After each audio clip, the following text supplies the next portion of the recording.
بسم اللہ الرحمن الرحیم۔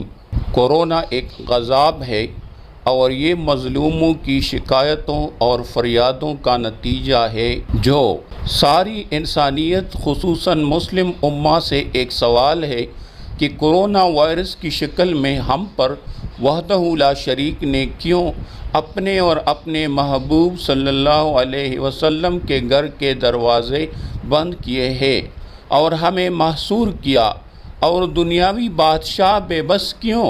اس کا جواب مظلوموں کی شکایات کی ایک بنی ہوئی مکمل پروفائل ہے۔ ایک شامی بچہ جس نے اپنے والدین اور رشتہ دار شہید ہوتے دیکھے اور اپنے تباہ گھر کے اینٹوں پر بیٹھا کہہ رہا تھا کہ میں یہ سب کچھ اپنے رب ذوالجلال کو بتاؤں گا۔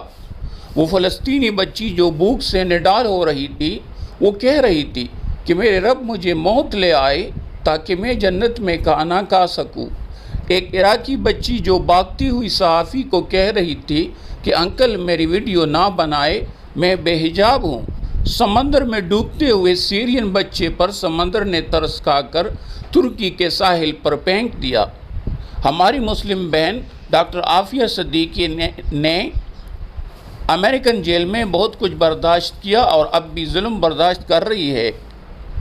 زینب اور ایوز نور جیسی سینکڑوں بچیوں کے ساتھ کتنا بڑا ظلم ہوا۔